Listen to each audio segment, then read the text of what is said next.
Hello అండి, అందరికీ నమస్తే. వెల్కమ్ టు అత్తమ్మ కిచెన్. ఈరోజు నేను చూపించబోయే రెసిపీ పన్నీర్ కర్రీ అండి. చపాతీలోకి జీరా రైస్లోకి సూపర్ కాంబినేషన్ అనమాట. ఈ రెండింటికి మాత్రమే మనం యూజ్ చేసుకునే కర్రీ అనమాట పన్నీర్ కర్రీ వచ్చేసి.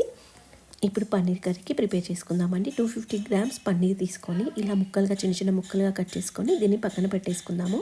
అందులోకి మసాలాలు ప్రిపేర్ చేసుకోవడానికి ఏమేమి కావాలో చూపిస్తున్నామండి.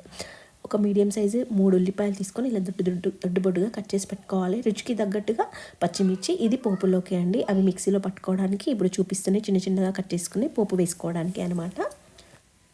అందులోకి కాజు అండి, అది మినిమం ఒక 10 నుండి 15 కాజు ముక్కలు తీసుకుంటే సరిపోతుంది. పచ్చి బఠానీ అండి, అది మన ఇష్టం, మనకి ఇష్టం ఉంటే తీసుకోవచ్చు, లేదంటే లేదు, మన చాయిస్ అది. తర్వాత మెంతి కూర, పెద్ద మెంతి కూర ఉంటుంది కదా, అది అనమాట. దాన్ని ఇలా సన్నగా తరుక్కొని వాటర్లో నానేసుకొని పక్కన జాలీలోకి వేసి పెట్టుకోవాలి. ఇప్పుడు స్టవ్ పై ప్యాన్ పెట్టుకొని 1 టేబుల్ స్పూన్ నిండా ఆయిల్ వేసుకోవాలి. ఆయిల్ వేడవ్వగానే పచ్చిమిర్చి, ఉల్లిపాయలు చూపించాం కదండి, అవి కాజు కూడా వేసుకొని ఈజీగా లైట్ గోల్డెన్ బ్రౌన్ వచ్చేంత వరకు మీడియం ఫ్లేమ్ పెట్టి మగ్గించుకోవాలి. చూడండి, ఈ విధంగా గోల్డెన్ బ్రౌన్ వచ్చిన తర్వాత స్టవ్ ఆఫ్ చేసేసుకొని వీటిని చల్లారబెట్టుకోవాలి.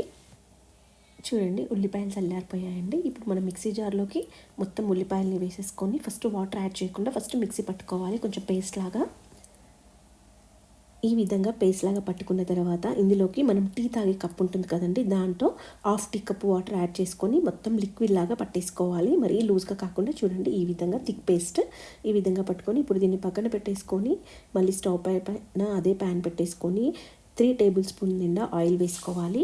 ఆయిల్ వేడవ్వగానే స్టవ్ మీడియం ఫ్లేమ్ పెట్టుకొని ఇంతకుముందు పోపులో కానీ చూపించాం కదండి, ఉల్లిపాయలు, పచ్చిమిర్చి, కరివేపాకు, వాటిని వేసుకోవాలి. లైట్గా ఒక 50 సెకండ్స్ వేగించుకోవాలి మీడియం ఫ్లేమ్ పెట్టి.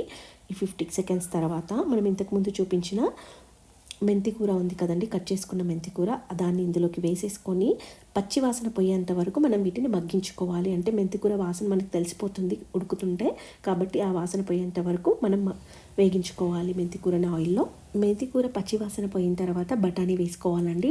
బఠానీ కూడా మగ్గిన తర్వాత 1/4 teaspoon garam masala, 1/4 teaspoon పసుపు, 1/2 టీ స్పూన్ అల్లం వెల్లుల్లి పేస్ట్ వేసుకొని కలిపేసుకోవాలి.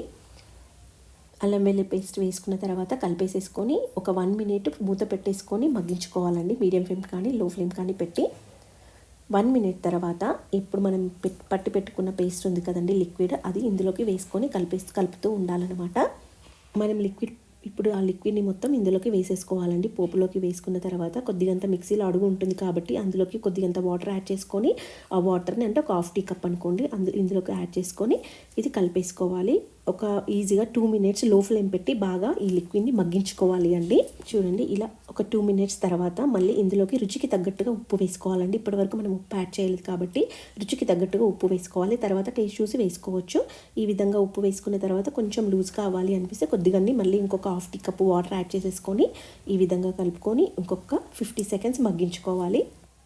చూడండి, 2 మినిట్స్ తర్వాత ఇలా మగ్గిన తర్వాత మనం పన్నీర్ పీసెస్ కట్ చేసి పెట్టుకున్నాం కదా, వాటిని ఇందులోకి వేసుకొని ఒక 1 మినిట్ వాటికి ఈ మసాలా మొత్తం పట్టేటట్టుగా మగ్గించుకోవాలి. పన్నీర్ పీసెస్ వేసి కలుపుకున్నాం కదండి, కొద్దిగా మళ్ళీ వాటర్ ఒక 1/2 టీ కప్పు ఈజీగా 3-4 టైమ్స్ మనం వాటర్ యాడ్ చేసుకుంటూ ఉండాలన్నమాట. ఒక 1/2 టీ కప్పు వాటర్ యాడ్ చేసేసుకొని ఈజీగా 50 సెకండ్స్ మగ్గించుకోవాలి.